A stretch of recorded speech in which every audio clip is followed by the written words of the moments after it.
bumi gonjing langit gelap-gelap katon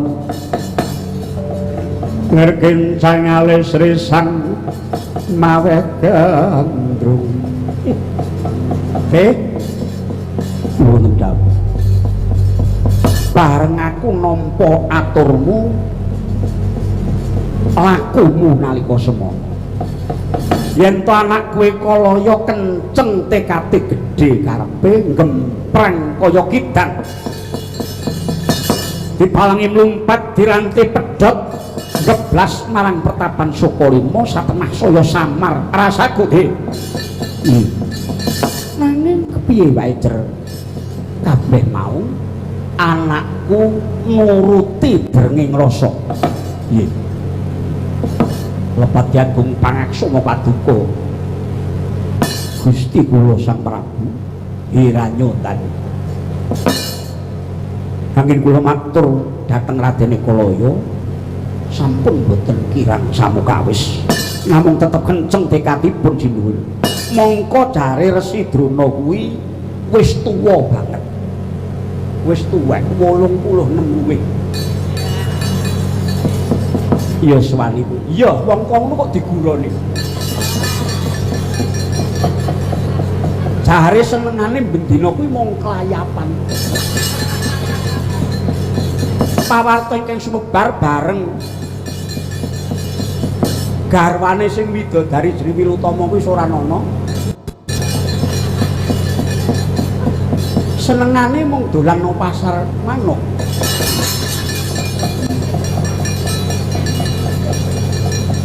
ngene teh di kepiye wae aku iki wong tuane Ekalaya anakku mung siji iki yen to nganti kesengsem ulah panah ngudi ilmu temah dadi wuru tegese mendem bisa lali Purwoduksina ora wurung moh bali menyang Nisada yen moh bali mrene apa aku sak jege mung kon gluntang-gluntung wong loro karo bojoku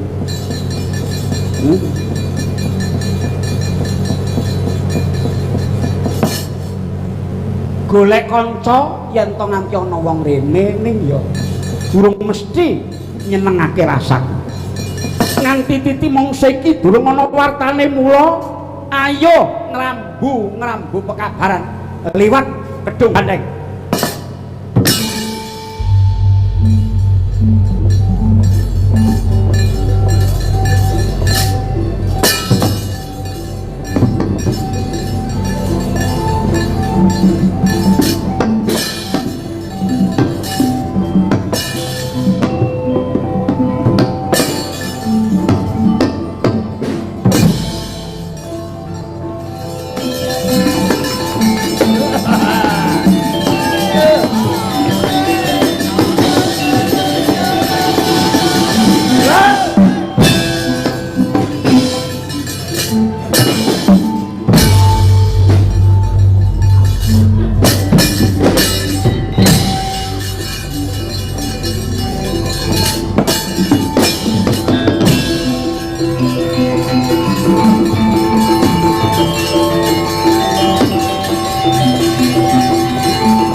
tengah-tengahing kono gong liwang liwung ana pepetan Reca Durna ingkang den gawe saka lempung endah lamunta kadulu Bambang Ekalaya renten dalu tanpa kendhat Anggra ngesti dhateng Sang Resi Kumbayana tekate apan wis nakantar-kantar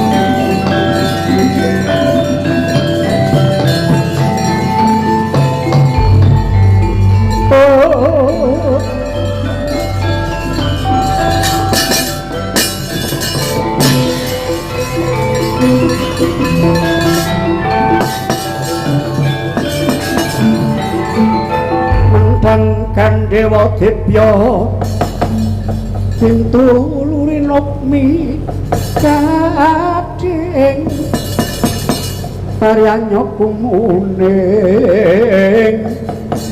kang Trisula bangga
sarirane kaya datan uwa-uwa nyangga boboting sari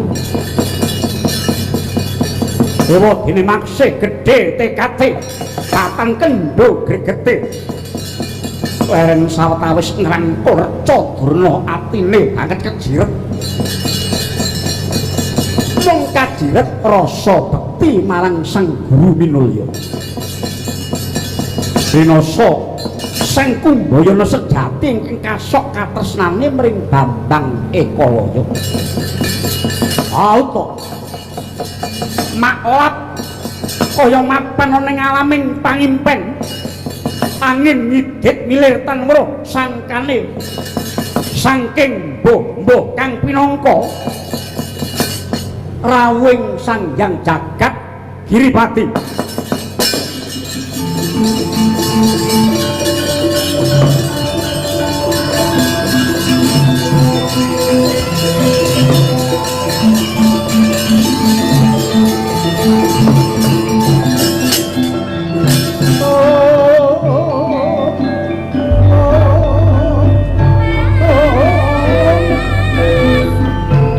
Dan sembani ring ulun kapurpuri sang murbeng ratu sahanan ingkang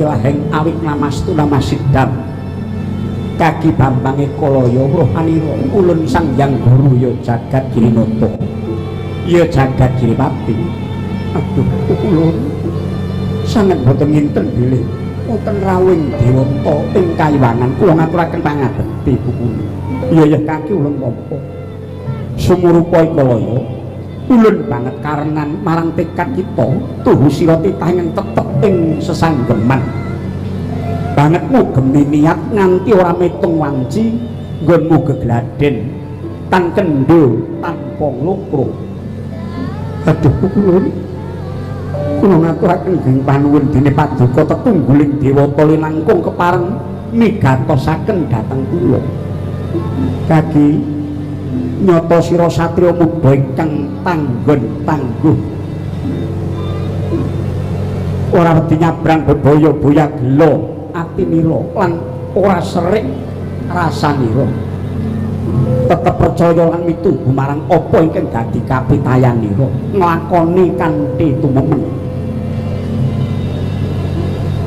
sira nglakoni tumemen mula saiki tanpa ana nugraha agung saka panjenengan ulun wujud ali-ali manik ing ampal ya setya manik ing ampal bakal ulun patrapaking jejempolira mapan sakjroning daging sak jabaning kulit satemah wong sak donya ora bakal ana ingkang ngungkuli titis sing anjem paring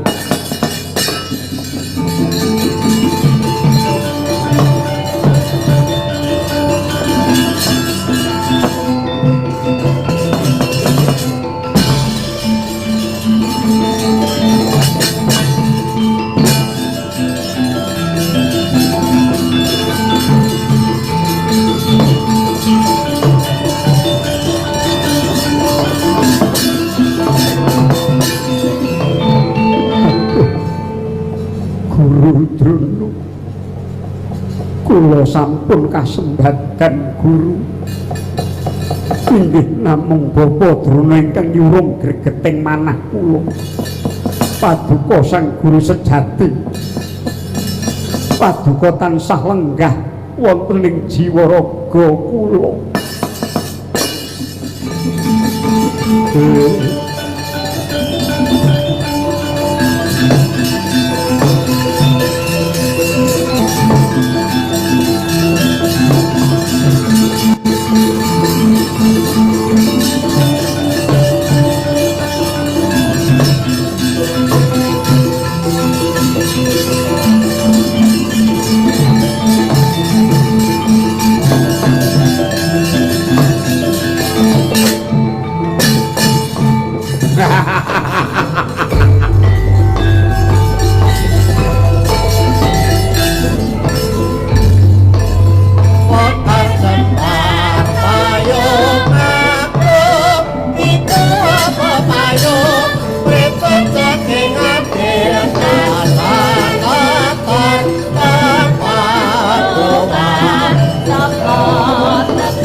wah hebat wah ngaturaken panuwun ing tanpa upami dumateng benanipun Pak Dr. Ketsi Emerson lan Mas Wagidi Dwijamartono ing wonten ing Sanggar Ekalaya janjosna mugi angka kalih dumateng para sedulur-sedulur my friend kanca-kanca kula saking Gosen Kulik Provinsi India Indiana wonten United States of America. Wah, jan 13 orang. Cacah 13 kanca saking ngrika ingkang gaweane mesti 2 tahun pisan iku mubeng donya. Ha, ndelalah menika mubeng Indonesia. Wonten ing Indonesia nggih Nuswantara sinau werni-werni. Mergo saking kagume dhateng budaya lan kehidupan bangsa Indonesia yang luar biasa. Ingkang dipun sinau sederek-sederek saking manca kala wau nggih babagan pertanian, gaya hidup pedesaan utawi pekaran pedesaan, babagan pangulah ekonomi kerakyatan lan napa mawon jenenge UMKM supaya napa mawon didelok. Nah niki gelalah 2 dina niki mampir Solo belajar gamelan, wayang dan tari. Sekali lagi belajar gamelan ing Ekalaya, wayang lan seni tari. Tepuk tangan untuk semuanya dan Ekalaya. Jos tenan lah jan Mbak Keci luar biasa. Nek sanggar Ekalaya wis dadi tenan. Wayang koro. Karo sanggar laras gumelar iki. Mulai kita angkat-angkat iki gabungan. Kerawitane upama nek cewete ya lumrah wong ora latihan ya gur iku sadurunge gedhok iki mau iki ngene karepe ngono terus ngono wis nek ngono kuwi ora tau latihan gek nganggo wayang iku cake piye kuwi iku nggo apa ora tau. Ben sing saka laras gumelar ben mumet. Oh niku sik ngono niku wis tak tabuhen ngono kuwi. Mula anak-anak mahasiswa iki ya coba bandingke nek tugas akhir. Tugas akhir kompak lek latihan ngentek sego. Ngene ora aku maksite ya siji wong tuwa-tuwa loro ya. Iki gabungan iki. Monggo nek zaman biyen toprak iki nek gabungan malah apik.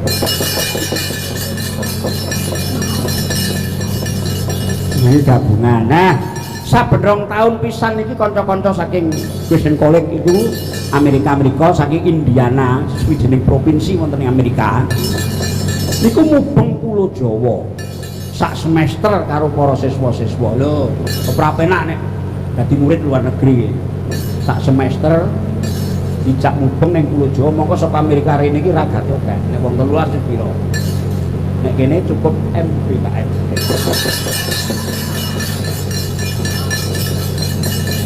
Wis cukup kuwi. Mubeng Sangiran.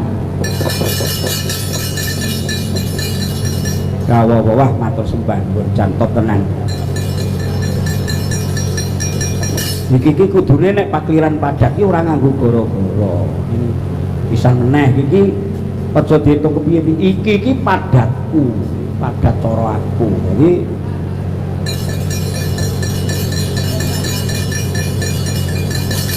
Iki nek kon sak jam iki tetep ra iso, tetep luwih. Tetap 5. Wah iya ya. Kowe iki ngopo? Kowe iki Bagong kan gareng kok ngendi iki nyilih kowe. Kowe nek sing nakokke meneh, lha kok gadah kados gadane ngriko. Engko ndarai wayang kono iki tak angkuti rene kok. Iki sing marak anu iki.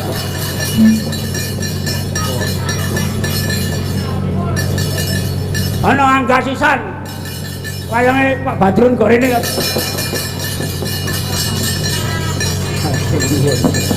Wah iki kok lagune apa to lek tambal ban apa ora sah lagu-lagu.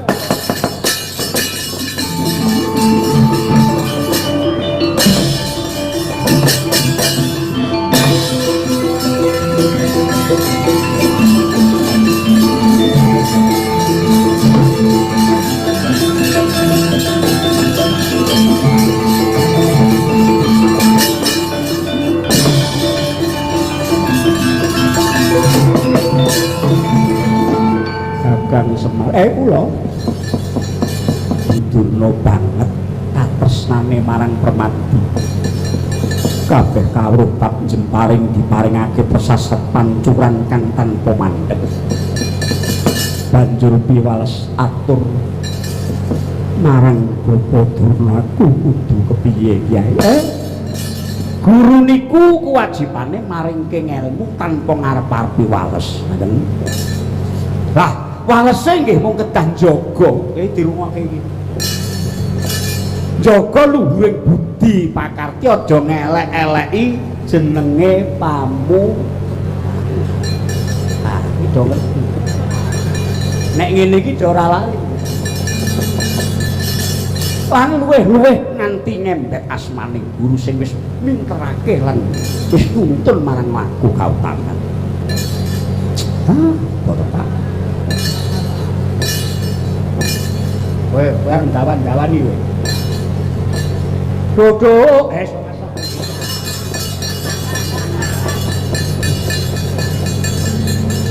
Aja ta kok guru tenan. Guru bantu sing wis ngabdi 19 taun iki mung ditok. Ini ya mau meneng guru iki. Jiwa guru ngabdi 19 tahun gajine 150 tekan 300 guru meneng. Balik bareng ana tenaga sing lagi rong dina ngewangi nyambut gawe terus diangkat dadi punggawa. Ora ngono to. Ora ngono. Ya. Saiki penonton Ngastina Medan rusak sak pol-pole terus. Lha ora rusak piye wong duran kono iki wis sak ombyok nganti sedompol nebu sak uyuh. Kowe cekel Ndara Dursasana malah. Cekel apa iki wayang kok. Wayang ora sing. Mila dadi satriya iki nek ora gelem nganggo budayane dhewe nggih mboten becik. Rasa kamanungsan wis mati, rasa kabangsan wis ilang. Saelek-eleke satriya ki mbok ya duwe rasa sesithik ngeten. Ya Kang. Lajeng niki badhe tindak pundi kok pun mlebu ngalas.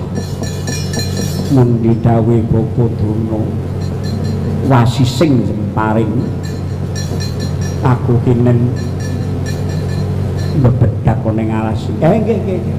Lan terus sanesipun golek papan dhewe-dhewe. Lah niku kok jenengan Betasana niku ajeng kuwi kelangan. Asumune tak gawe truk. Gawa.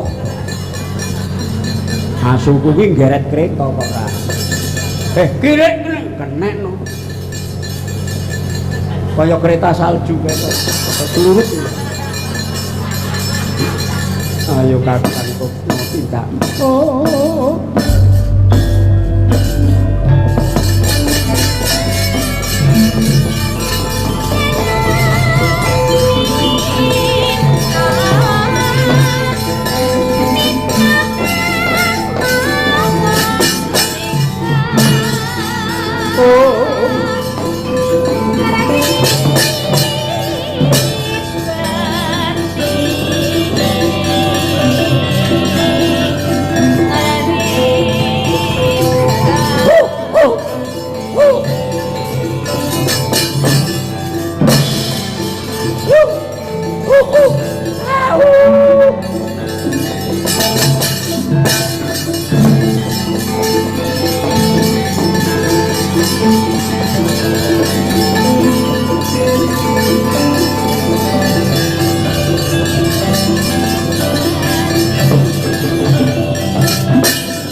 jagat Dewa Bathara. Sapa iku? Mengko dhisik ana menungsa ingkang pamer prigelan mateni sona ya kena. Nanging aja nganggo cara ingkang mendung. Panah cacah 7 mbok tancepake ana ilating asu. Daging aku kowe sapa? Aku Bambang Ekalaya saka tanah Nisada. Wong bebedak buron mono-mono sak kecekele luwih-luwih sono iki mau arep nyatek marang aku. Ngerti ya sono kuwi mau ingon-ingone Permadi. Aku banget latemu. Kowe ngino marang aku kanthi mamerake kabesan manah kaya-kaya jagat iki ora ana wong ngungkuli. Ana sing ngungkuli apa ora? Aku ora peduli. Lan kuwi dudu pekaraku. Mung uripku wis manunggal karo gendhewa lan panah mula apa wae kang tak inceng mesti kena ora bakal mleset. Sepisan main najan panahku tumpuk yen perlu kliwat saka 7 nanging pangincengku mesti ora tau mleset. Saya delunguk aku ora bakal trima dene asuku mbok sikara.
Dukomo Bapa Durna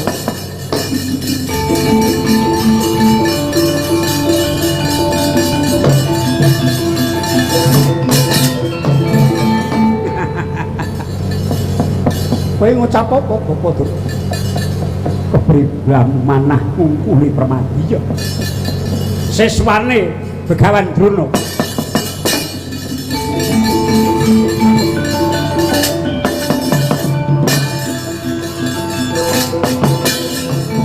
Wis maringa sumubang Wangaruna kadin netraning Okarapa babaning Gogila.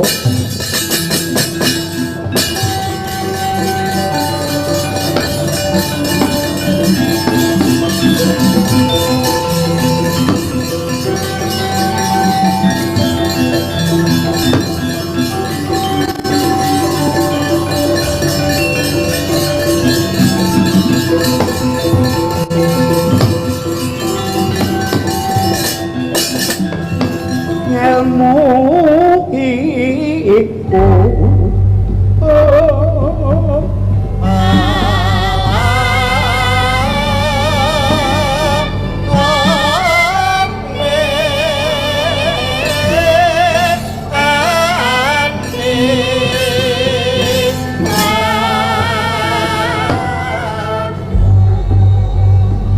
eneng apa Permadi? Kula Bremban Sewel Padyagung Pangaksama rikala pundi dawuh Paduka mapan ing Wanadri Bedhak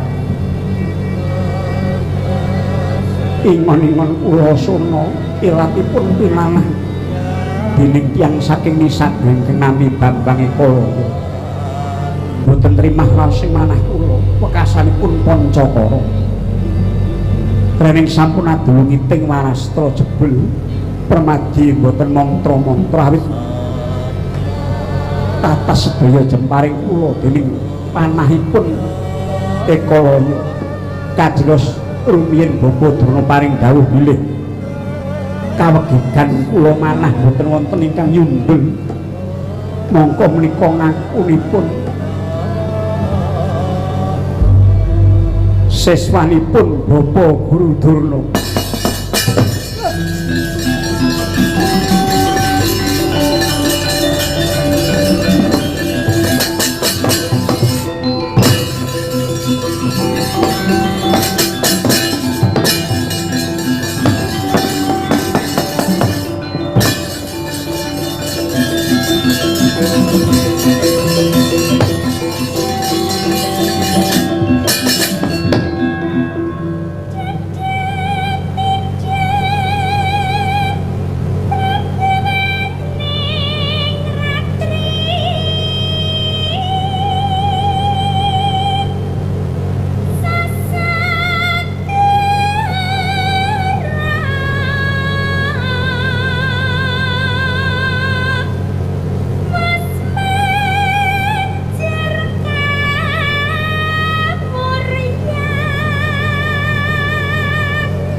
Saka lima iki aku duwe wenang. Aku duwe wenang. Merga ngonku. Kanku dadi guru iki mungki dawuhing ratu. Apa kudu tak baleni ucapku? Kanku kudu netepi penatang.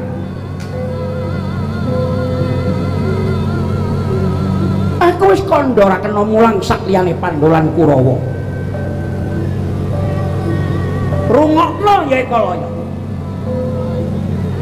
Tumrap murid-muridku sing baku ora mung keprigelan. Ning ngambek utama budine lan cak-cakaning uripe. Najan siswa-siswaku pendho karo Kurawa kuwi putraning wong luhur, nanging ora tak wulang dadi wong ugungan munggah ompakan. Pamer kabisan kemethek gegeden sirah. Kula durung jawab ngapura dene siswaku, durung bisa nyundul kaseken.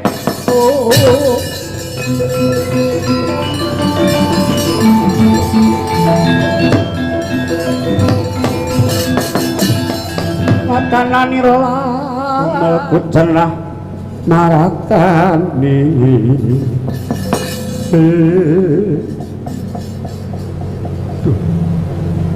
Sang Resi Durna leres dawuh Paduka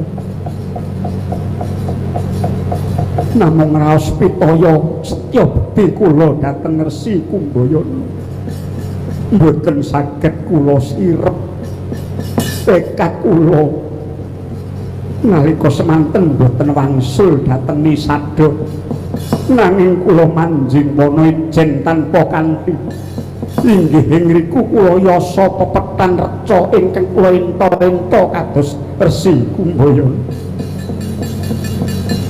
inggih sangajenging reca menika kula gegladen siang ratri tanpa kendhat sasat Paduka piyambak ingkang nuntun lampah kula kemah kasembadan gegayuhan kula pikantuk nugraha saking dewa ali-ali setya manik ing ampal ing mapan jejempol kula kemah titis anggen kula jemparing penemban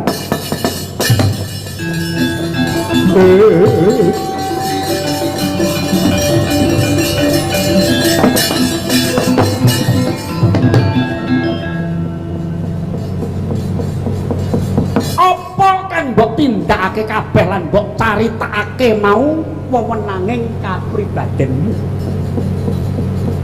ning kowe wis ngembet jenengku kowe ngaku murite Begawan Drona ana ngarepe Raden Janaka kowe pamer keprigelan ngongasake kaprawiran wis ngerti yen to Janaka kuwi siswa Sukalima nanging sira tetep jarak perkara lan Permadi tetepe kowe sengaja ngremehake Durna eta bekti menyang aku ning mung cara kanggo ngrusak jenengku aduh Sang Guru Winangku kesagetan kula ingkang kadarbi menika nugraha saking Dewa Kayang mila ingkang kula tindakaken kanthi kesagetan nggih namung wujud bekti kula dhateng ratuning dewa miwah bekti kula kunjuk dhateng Sang Guru Drona ning caramu sing ora trep caramu sing luput kowe gemendhong ing atase mungsana siji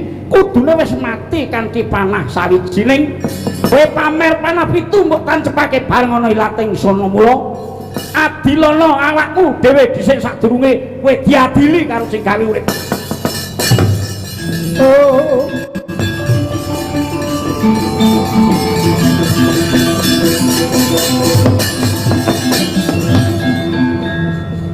Rehning kula ngrumaosi lepat kula sampun damel perkawis langkung-langkung sampun damel dukanipun Sang Maha Guru Linangkung Guru Drona saklangkung kula aosi mila kula badhe wangsul dhateng Nisada bali piye benak men kowe isih duwe utang perkara karo aku merga siswaku Janaka rumangsa wirang isin uga duwe pangila yen to aku mulang muruk menyang kowe kuwi liwat dalan mburi nganggo srana sesideman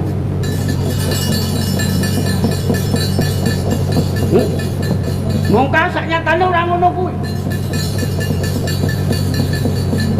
Sang Guru Minulya menapa inggih patut ing atasipun Raden Arjuna siswa Paduka ingkang tansah nampi pibedah ing reh kautaman tasih kagungan raos meri dhateng asanes kuwi luputmu kuwi salahmu dene kowe wani ngaku aku dadi siswaku penemban menawi tetelem katen kula badhe nebus kalepatan kula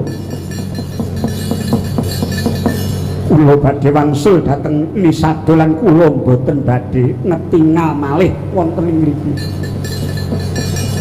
Yen kowe bali nyang Nisado, mongko isih ngiwa langkap ngendong jemparing.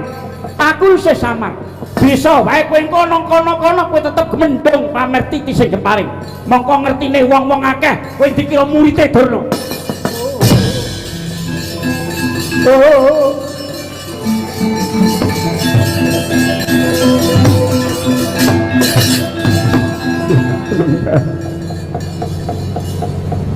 Paduka Pendhita Linangkung kula aturi nyeksen.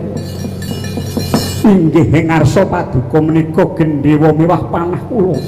Badhe kula besmi supados boten nglepeti arah wetuh dhateng asma paduka. Oh.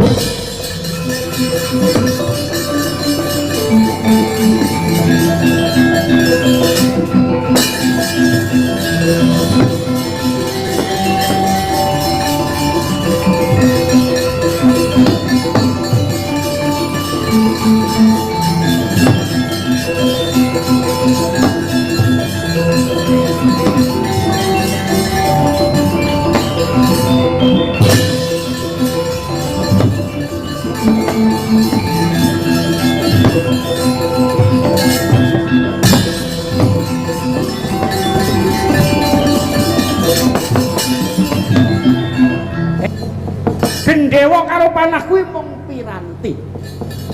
Piranti sing wujud barang mati ora bakal ana dayane apa-apa. Panahmu ilang dadi awu nanging salah suwijining dina kowe bisa gawe panah luwih akeh meneh. Wis to, aku ngerti nek kowe pinter gawe gendhewa lan gawe panah. Sakedhepe netra kowe iso gawe gendhewa 13. Ora ketang kok gunting. Ya. Panah nek perlu cacah 1000 kanggo nuruti nafsumu mbronget ngobar nggonmu sungaran. Merga titismu jemparing ora dumunung ana ing gendhewa lan panahmu, nanging ana ing drijimu.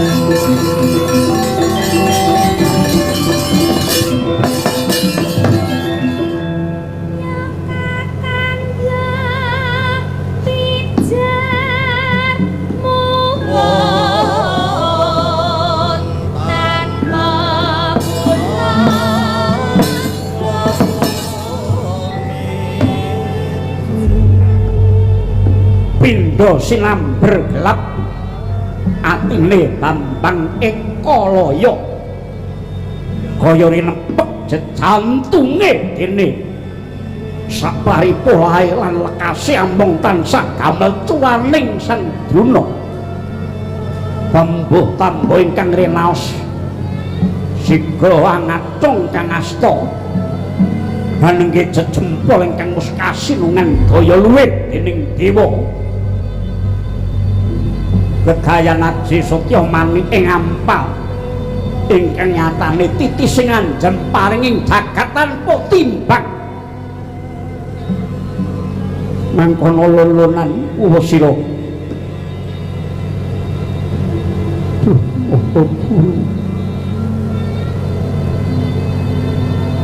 Sesembahanku paduka ingkang kula petni tumrap ngelmi miwah kawruh menika baken saha perlu wonten salebeting gesang kula. Nanging najan temekaken jejeking kawibawan saha adeg-adeking kapribaden menika kedah kula jagi penemban.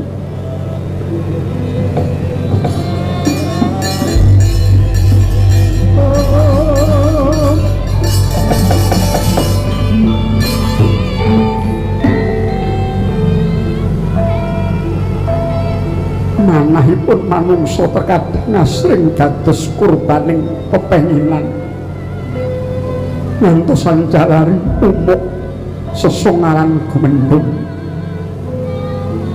milodo sang Mahadija rehning kula ngurmaosi bilih gregeting gesang kula ngudi kawruh greget gegladen amargi sedaya namung lelandesan kapitayan kula dhateng paduka mila yen paduka boten ngukum kula nanging kula badhe ngukum badan kula piyambak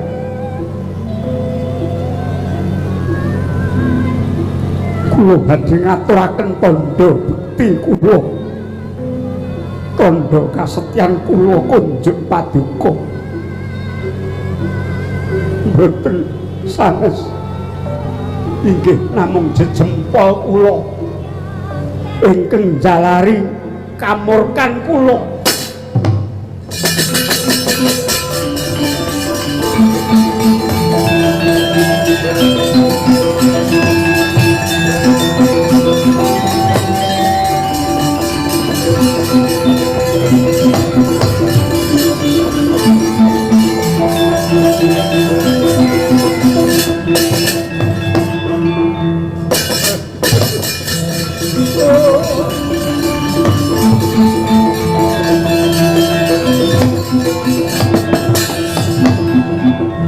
ora nenjano tubuh sira mustikaning jagat mustikaning bawana ratu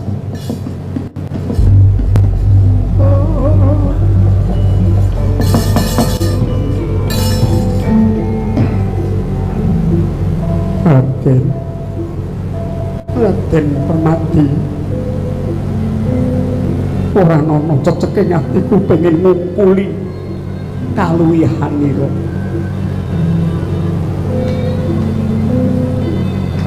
sira darbe keluwihan kang ora kadarbe dening wong liya mengkono uga wong liya uga duwe keluwihan ingkang ora mbok duweni ya kaya ngene iki urip Raden Permati urip iku wis ditata sarta wis didung aku lan sira duwe jejiban ingkang ora padha lha saka kono sira bisa nyemak lan nyinau kanggo gayuh ingkang luwih gedhe lan piguna tumrap donya iki oh.